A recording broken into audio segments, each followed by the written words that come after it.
పిల్లాన్ని తీసుకెళ్తానంటే మాత్రం నేను ఊరుకునేది లేదు. ఊరుకోను, ఊరికే వదలను. కానివ్వు. ఇలాగే అన్నింట్లో తల దూర్చి ఎంతకాలం సాగించుకుంటావో సాగించుకో. మొగుడు పిల్లల మధ్య సంతోషం వద్దనే దాన్ని నిన్నే చూస్తున్నాను. నన్ను నీ వైపు లాక్కోడానికే వెళ్తున్నావు అన్నావు. నువ్వు మాయ చేసి నన్ను నా మొగుడికి పిల్లాడికి దూరం చెయ్యాలనుకుంటున్నావు. నీ స్వార్థం గెలుస్తుందో నా ప్రేమ గెలుస్తుందో చూద్దాం. స్వార్థం గీద్దాం అన్నావంటే పళ్ళు రాలిపోతాయి నీకు. పళ్ళు రాలినా ఒళ్ళు నలిగినా వీణ్ణి మాత్రం నీ పెంపకానికి అస్సలివ్వను. స్వర్ణ అక్క చెయ్యండి. అందరూ ఆవిడ గారికే సపోర్ట్ చేయండి. మొగుడు పిల్లల్ని దగ్గర కాకుండా చూడండి.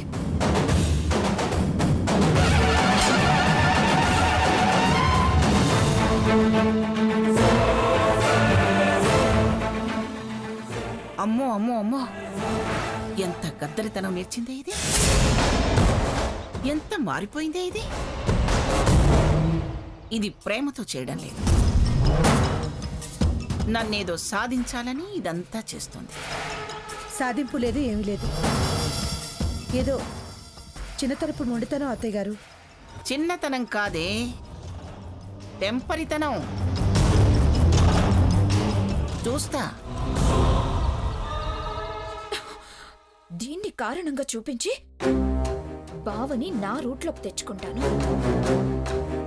మంగమ్మ, శపథం చేస్తావా? శపథం చెప్తాను. నీ నుంచి నీ మనవణ్ణి, ముని మనవణ్ణి ఎలా దూరం చేస్తానో చూడు.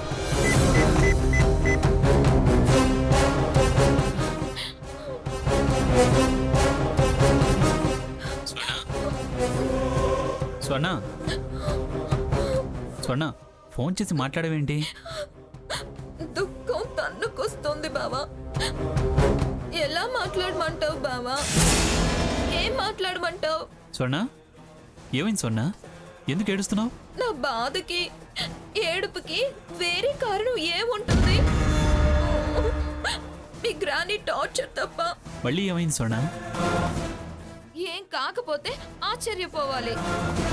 అనటం అరవటం ఆవిడకి అలవాటేగా. పడలేకపోతే పంచాయతీయే కదా. ఏమైందో చెప్పు.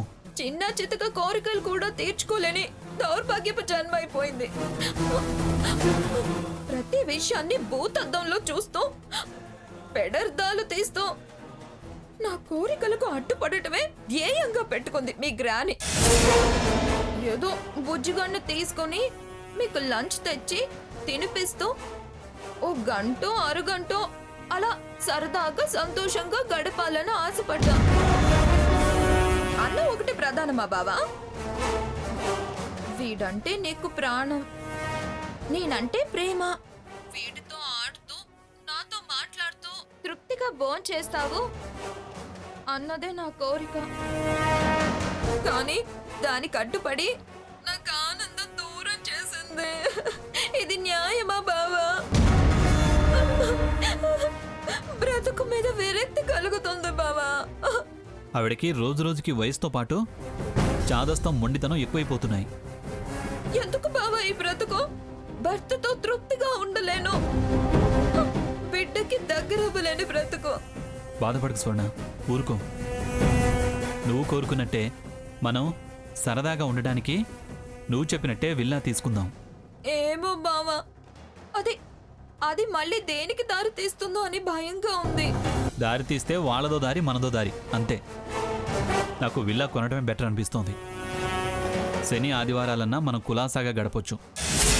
నువ్వేం ఫీల్ అవ్వకు, రిలాక్స్ అవ్వు. గ్రాని మాటలేం పట్టించుకోకు. ఇవాళ ఎర్లీగా వస్తాను, సరదాగా ఎటన్నా వెళ్దాం, సరేనా? సరే బావా, బాయ్.